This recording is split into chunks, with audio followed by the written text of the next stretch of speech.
Please do watch guys until end for our simple eggplant chicken recipe, and leave comment and subscribe. Hello guys, welcome back to our channel, and today's vlog, let's cook guys a chicken tights, garlic, 1 whole garlic para mas malasa. Then a little bit of apple vinegar or any kind of vinegar.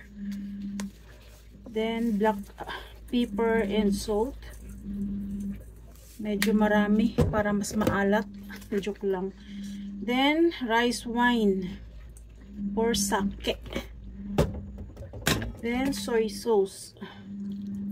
Walang takal-takal yan. Depende sa dami ng iyong lutuin. Pwede din 1 litro na lang gamitin mo. Joke lang. So yan guys, i-marinate natin ang chicken thighs. Please do watch until end guys. And please don't skip. Alam niyo na kung ano yun. Nang sa ganun, magkaroon ng buhay at magkaroon ng kwenta yung ating effort sa paggawa ng content. So we are content creator. Kaya dapat suportahan natin ang ating kapwa content creator. At huwag tayong mag-skip guys kasi nakaka-minus din yan sa ating sariling channel. Sa skip natin darating ang araw na mawalan tayo ng bakod. So huwag tayong mag-skip. Nakikita kasi ng system yan kung ano yung mga activity natin. So yun guys, i-marinate natin for a while. And on this recipe, gamit po tayo ng butter. Gamitan natin ng butter guys. Ito yung sikreto pang 5-star hotel. Joke lang. Sikreto para sumarap, malinamnam, malasa, at gaganda ka kapag kumain ka nito. Joke lang. So yan guys, ating main dito is talong or eggplant. Super dark yung kanyang kulay. This is 1 pack guys, worth of 200 plus yen. So bawat isa nito is 50 yen. So 50 yen, nasa amount ngayon lang 37 kasi ang 100 yen. So 37 divided by 2. Yan po ang bawat isa niyan. Chicken, egg, and butter, and garlic butter pala. Kain tayo ng gulay para tayo ay humaba ang buhay. So may nipis lang, hindi naman sobrang nipis, katamtaman lang para mas ma-enjoy pa natin yung lasa ng talong.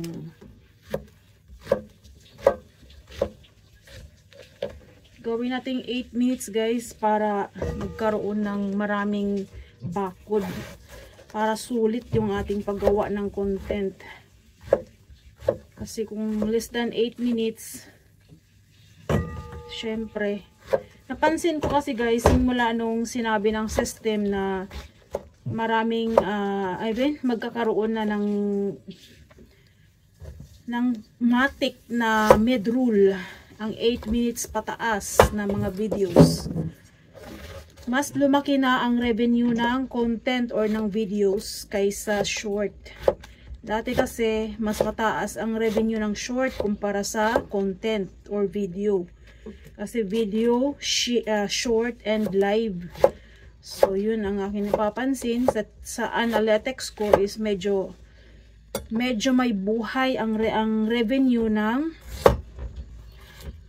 8 minutes videos or content or video. Kasi yun yung tinatawag na content guys, ang video guys. Ang live, hindi yan masasabing content. Ang short is not a kind of content. Ang content po ay video, na which is, yan po ay, yan talaga ang original na, ng YouTube. Diyan sila nagsimula sa content or sa video. So yan guys, natapos ko na siya. Hiwain. Then let's start cooking.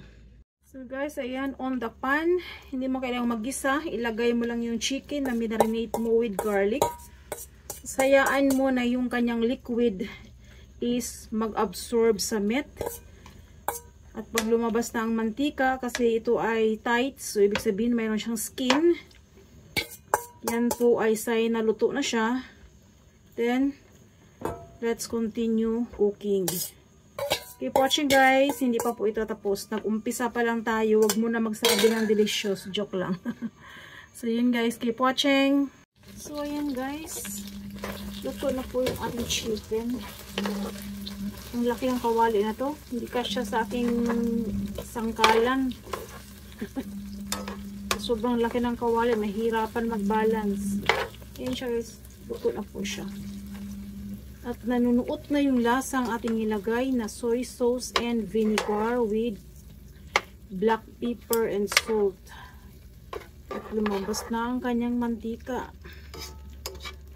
So, pwede nating itira yung garlic guys para mas magiging paste siya. At this point, ilagay natin ang ating butter. At medyo lakasan natin ng kunti ang apoy. I-separate natin ang chicken guys. Pwede naman siyang ilagay dyan, pero mas better na i-separate sa aking sa aking pamaraan na ito, ang lasa ng ating chicken ay mapipreserve. Hindi siya masisira at hindi siya madudurog. So yun, lutuin mo natin ang talong sa butter. May lasa ng ating chicken at ang ating butter at talong ay magkakaroon din ng lasang ating talong from butter. Ang gulo ng kwento no? Pasensya na guys. Nagmamadali kasi ako dahil mag-aalas 7 na ng gabi. At hindi ako sanay magpakain ng alas 7 ng gabi sa aking mga anak. Kaya lang kailangan magluto. Wala kasi akong niluto nung Saturday, Sunday Sunday may trabaho pala ako. Saturday hindi ako nakapagluto. So lutuin muna natin sa butter yung ating talong guys. Then keep watching.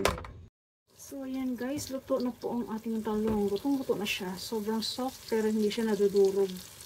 Then at this time ilagay natin ang ating niluto na manok.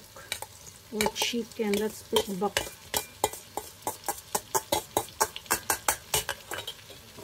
Galit ka pe. Hindi pe. Nagmamadali lang pe. Pasensya na. Haluin mo lang siya. And this one guys is ready to serve na po. Kanya-kanya silang lasa. The talong is butter. And for the chicken is soy sauce and vinegar. So their both lasa is perfect marriage. So ayun guys, until here, thanks for watching. At napakamalinamnam guys, perfect for under rice. Thank you so much for watching. Do subscribe.